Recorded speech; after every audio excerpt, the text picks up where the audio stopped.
बल्कि उनके इंतहाई जाती डेटा तक रसाई हासिल करके उनको ब्लैकमेल करने में मसरूफ दिखाई देते। इसमें बरवक्त ऐप है, Barwaqt easy loan, Olive Cash, loan PK समेत इजी लोन जैसी कई दूसरी ऑनलाइन एप्लीकेशंस हैं जो इस धंधे में सरगर्म है और लोगों को कर्ज के नाम पर लूट रही हैं। इनमें ज्यादातर कंपनियां 10,000 से 50,000 रुपए तक कर्ज फराहम करती हैं और इन कंपनियों की जानिब से तेज, आसान, बरवक्त तरीकों से कर्ज देने के इश्तिहारात सोशल मीडिया पर चलते हैं, जिसमें कर्जा लेने वाले ख्वाहिशमंद अफराद को 1 से 2 दिन में कर्जे की सहूलत देने की पेशकश की जाती है। इसके अलावा ये कंपनीज अपने इश्तिहार में 90 से 180 रोज तक की मुद्दत के लिए कर्ज देने की तशहीर करती हैं और कर्ज देने से कबल शरह सूद, वापसी का शेड्यूल, सर्विस चार्जेस, किसी भी किस्म की मालूमात फराहम नहीं की जाती। मामूली वेरिफिकेशन के बाद सारिफ को इब्तदाई तौर पर 5 से 10,000 रुपए का कर्ज फराहम किया जाता है। ऑनलाइन ऐप पर जब कोई कर्जे के लिए अप्लाई करता है तो सबसे पहले उसे कंपनी की जानिब से सही मालूमात फराहम नहीं की जाती। ऐप में कर्जे की मालियत और इसकी वापसी की जो तफसीलात दी गई होती हैं वो सिर्फ धोखा होता है। चाहे छोटा कर्जा हो या बड़ी मालियत का हो, कंपनी 7 दिन में इसकी अदायगी का तकाजा शुरू कर देती है, जबकि ऐप में ये 90 रोज लिखा होता है। जब कोई कर्ज अप्लाई करता है तो वो समझता है कि उसे 90 दिन तक में कर्जा देना होगा, जबकि कर्जा मिलने के बाद उसे पता चलता है कि ये 7 दिन के बाद अदा करना है। उस पर कुछ सर्विस चार्जेस आयद कर दिए जाते हैं। ऐसे में अगर कर्ज लेने वाला हेल्पलाइन पर कॉल करे तो वो हर वक्त मसरूफ मिलती है और कस्टमर्स को कोई रिस्पॉन्स नहीं दिया जाता है। अगर कर्ज रहंदा पैसे वापस ना कर सके तो उसे एक्सटेंशन मनी के नाम पर उससे पैसे वसूल किए जाते हैं ताकि कर्ज की अदायगी के लिए हफ्ता 10 दिन की तौसी दी जा सके और ये रकम इससे अलहदा होती है जो कर्ज के तौर पर हासिल की गई होती है। अगर कोई कर्जा अदा नहीं कर पाता तो उसे धमकियां भी दी जाती हैं और इसके रिश्तेदारों को फोन पर बताया जाता है ताकि वो शख्स जहनी अजियत का शिकार हो, यानी उसको हरास किया जाता है। इन एप्लीकेशंस का आसान शिकार कम पढ़े लिखे लोग, घरेलू खवातीन और मजबूर जरूरतमंद मर्द होते हैं जो उनकी इश्तिहारबाजी के चक्कर में एप्लीकेशन डाउनलोड करते हैं, उन्हें अपनी निजी मालूमात फराहम कर देते हैं जैसा कि शनाख्ती card number, phone number, address, account number, mobile phone की एक्सेस वगैरह।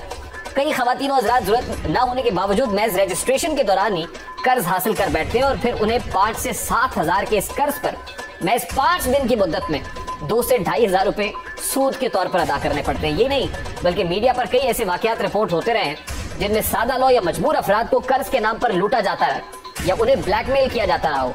एक्सटेंशन मनी के नाम पर उनको 10 दिन की मोहलत देने पर कसीर रकम का मुतालबा किया जाता है। और यही नहीं है बल्कि एप्लीकेशन इंस्टॉल करने के बाद जिस तरह मोबाइल फोन की एक्सेस ली जाती है उससे जराइम पेशा अफराद आपकी फोन गैलरी और उसका कंटेंट इस्तेमाल करके न सिर्फ लोगों को ब्लैकमेल करते हैं बल्कि अपने करीबी रिश्तेदारों को फोन करके भी हरासा करते हैं। ये लोग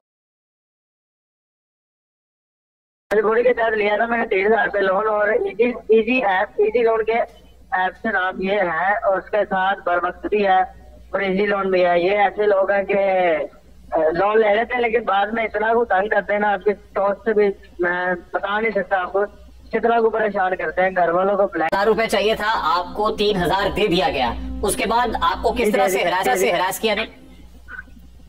सर रैश इस वजह से किया था, मैंने जब लोन लिया था तब एक उनके ना एक पैटर्न है लोगों को लूटने का, ये लूटने का ये तरीकेकार है।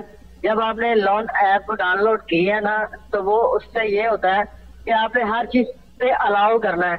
अगर आप अलाउ नहीं करेंगे आपको लोन नहीं मिलेगा। मजबूरी के तहत मैंने सब कुछ अलाउ कर दिया था, जैसे कि फोन नंबर हो गए, तस्वीरें हो गई। लोग आप ये कह रहे हैं कि 3,000 रुपए आपको चाहिए था, 3,000 का लोन इन्होंने अप्रूव किया लेकिन 3,000 मुकम्मल नहीं मिला, 2,400 कुछ रुपए आपको दिए गए और उसके बाद उनकी टर्म्स एंड कंडीशंस ये थी कि हर हफ्ते बाद आपसे 600 रुपया लेंगे। तो जो 600 रुपया ले रहे थे वो किस जुमरे में ले रहे थे? वो किन मद में चार्जेस कट रहे थे आपके? सर वो सूद के मद में चार्ज कर रहे थे कि अगर आपको ये अपना लोन भराना है, मतलब कि आपको ये आगे टाइम चाहिए, लोन आपको पे करने के लिए आगे टाइम चाहिए, कि आपके पास पैसे नहीं है आपको टाइम चाहिए, और टाइम के लिए मुझे हर हफ्ते 600 रुपए जमा करवाना पड़ता था। 600 जहाँ जमा करवाता तो समझ लो भी हुई है, लड़ाई भी हुई है मेरी उस चक्कर के, जब मेरे बनवाई को, मेरी सिस्टरों को, ताकि मेरी अम्मी को, मेरी सब रिश्तेदारों को उन्होंने कॉल करके इतना को झेल किया और तंग किया।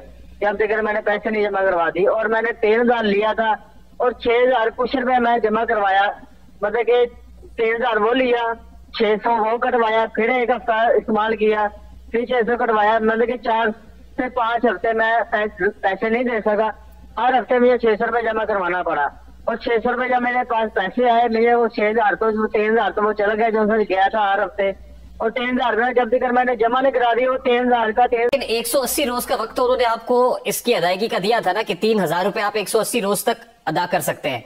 वो जो 600 हर हफ्ते आपको जमा कराने पड़ रहे थे वो 180 रोज गुजरने के बाद जमा कराने पड़ रहे थे या उससे पहले ही ये कटौती शुरू हो गई थी?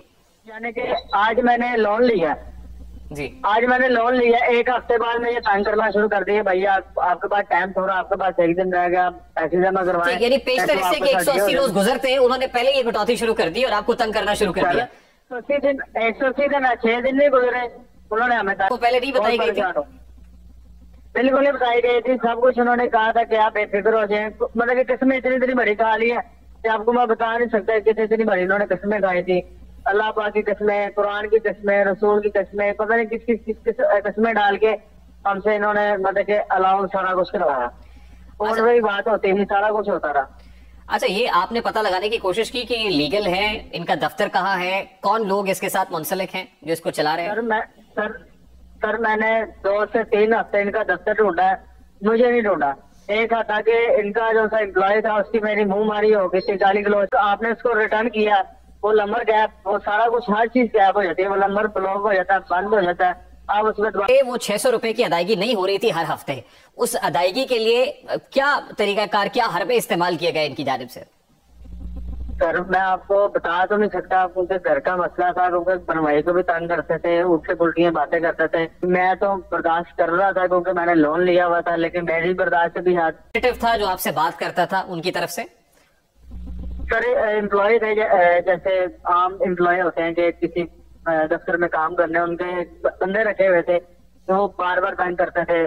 एक ने कॉल की, मतलब कि एक फोन नंबर से कॉल नहीं आती थी, फिर इन्होंने एंड हार के मेरी लड़की का जरिया लिया, तो उसने मुझे रोना धोना सुनाया कि जी मेरे वाल बीमार है, मेरी अम्मी हॉस्पिटल है, मेरी फलानी है, मेरी ये है, मेरी इन्होंने सैलरी रोक लिया, आपकी मेहरबानी मुझे ना पैसे करवा दें, अगर पैसे नहीं है तो मुझे 600 करवा दें, अगर 600 भी नहीं है जितने आपके पास हैं उतने करवा दें। मेरे पास 400 कुछ रुपए थे उस टाइम के, आज से 7 थोड़ी देर दिन पहले, महीना पहले ना मेरे पास थे पैसे, और क्या कहते हैं, मैंने उनको पैसे के, उसने अपने पास पैसे जमा करवा के फिर 600 जमा करवाया, फिर 3-4 दिन बाद मेरे पास पैसे आए, फिर मैंने 13,000 उसको जमा करवाया, फिर उसके बाद उसका भी नंबर बंद हो, जो सा लड़का था उसके भी बंद, मेरे पास 6-7 नंबर थे, वो उस पर मैंने दोबारा कॉल की, उसके बाद सब कुछ नंबर बंद, कोई राब्ता नहीं, कोई चैन चक्कर नहीं।